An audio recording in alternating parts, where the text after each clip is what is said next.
Hey everyone, welcome back to the Japanese Jacques channel. Today I'm going to be talking about Android applications that you can use to help with your Japanese study. So I'll be splitting the video into 4 parts based on the type of application. First we have the dictionary applications, vocabulary and kanji, reading practice, and grammar.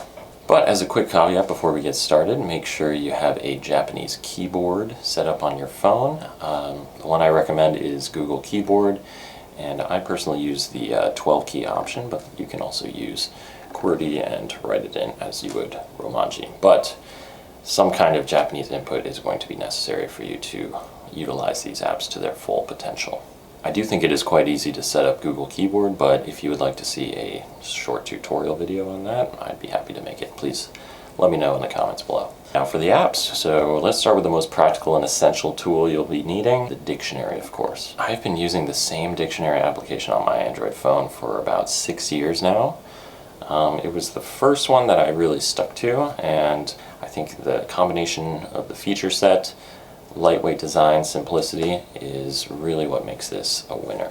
From the start screen of the app, it shows a history of your previous 30 searches, search bar, English, Japanese language toggle, kanji, radical input, and some basic settings.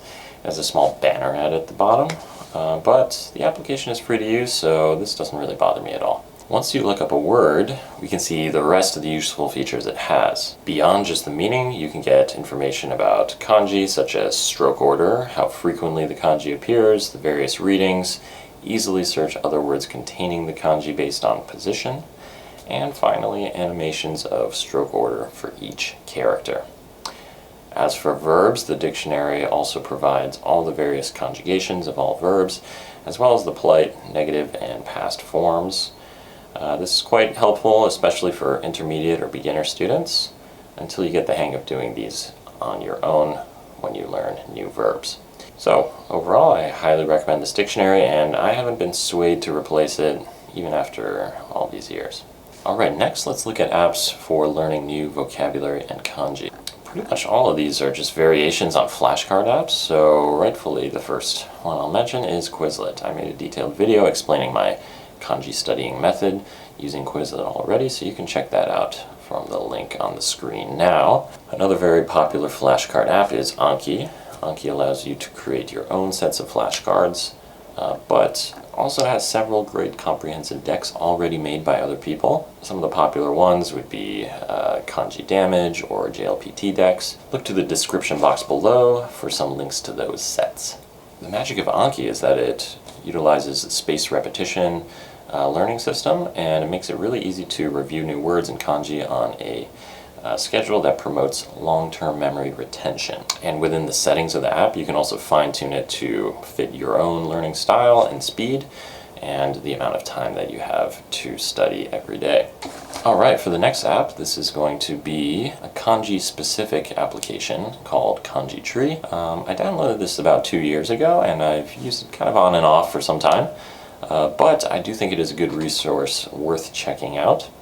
It offers practice for recognizing individual characters, reading full kanji words, and even writing if you want to improve your writing of characters. It breaks down the kanji based on JLPT level, but also based on Japanese school years. I thought it was kind of cool to see how my kanji knowledge stacked up with elementary school or junior high schoolers in Japan. When you're actually studying in the app, it has this format where you choose from 4 multiple choice options, and while it isn't the best for straight up cold recall from memory, it does allow you to repeat characters you make mistakes on, and allows you to see various information on each character. Of course, including the meanings, stroke orders, radical components, and all the readings and words containing that character. You can also choose between learning and revising, and also change some other game options. The next type of application will be for improving your reading comprehension. The first application that I use in this category is Easy Japanese News NHK. It's a dead simple list of articles sourced from NHK, and you can choose to read any that you wish. One of the most helpful features in this app allows you to show furigana based on JLPT level, which is especially helpful if you get distracted by furigana showing up for every single kanji word. So while that application is quite good for some simple reading, If you like a more full-featured Japanese reading application, I would recommend Todai. So from a first glance at the startup screen here, you'll see that it's quite similar in many ways to the previous app, but it does have a lot of other features baked in. So let's go through some of them. First of all, you can choose from many different news sources by clicking this top left menu. And also, in addition to having a filter for news source, you can also filter based on topic. So as you can see, there's quite a few. This is really good if you want to tune in to something you're specifically interested in, or you want to learn or improve your Japanese vocabulary in that realm. In addition, you can also take a link of a Japanese website, URL, or just Japanese text and put it into this application, and it will analyze it and tell you the different words and JLPT levels of the vocabulary, which is quite useful. And once you're actually reading an article, just like before, you can adjust many of the settings, such as showing furigana for different JLPT levels, as well as adjusting the size and readability of the text to your liking. And finally, if you would like to improve your listening comprehension, you can also play the audio of these articles. What it will do is play a computerized voice that will read through the article, and I found that it's actually quite accurate in terms of reading the kanji correctly, as well as having a slightly natural sound to it, despite being robotic. One thing you might want to try if you want to increase your reading out loud speed is playing the audio and trying to read along with it. You can actually adjust the speed of the playback. So if you're just starting out, you can start from half speed, and then as you get more used to it and your reading speed increases, then you can speed it up and even go beyond 1 speed. So I think this could be a pretty good exercise to add to your repertoire of Japanese studies. One final note for this Todai app is that it does offer a premium subscription also, but by no means would I say it's really necessary to get. I think it just includes many JLPT exam questions, and it also enables you to use it offline in terms of like dictionary and the audio, etc. Yeah, so big thumbs up to this application. Our final category of applications will be grammar. This is perhaps the hardest category to address within a single application. A single application is often not the preferable way to learn grammar, especially if that grammar point is quite difficult to grasp just from a limited amount of input. However, I do think there is one app that makes a commendable effort at addressing this, and that would be Boompo.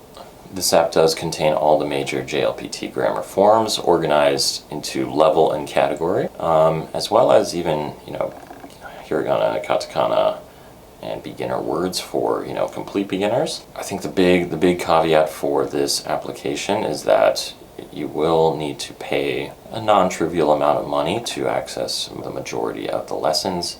I think unfortunately the access has been increasingly limited over the past few months. I've noticed kind of restricted the number of lessons you can take, but you can try one or more of the sets of lessons to kind of get a feel for the application itself, and then decide if you want to make this your primary grammar learning resource on your smartphone. I do like that they give a lot of example sentences, as I think that's the easiest way for me to remember new grammar points.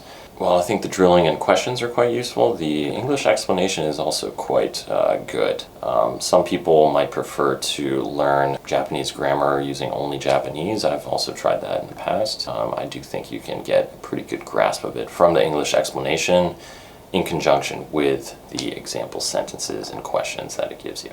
As of the day I'm filming this now, these are the current prices they're offering for unlocking all the different features and lessons. Yeah, I would throw my support behind them. I think they put a lot of hard work into making this app, and it is quite good and even has review features built in. So if you're studying on your own, you don't have to buy a textbook for a specific class that you're taking. You could realistically replace your grammar textbook with this application. And with that, we're now at the end of the video. So thank you so much for watching, especially if you made it this far.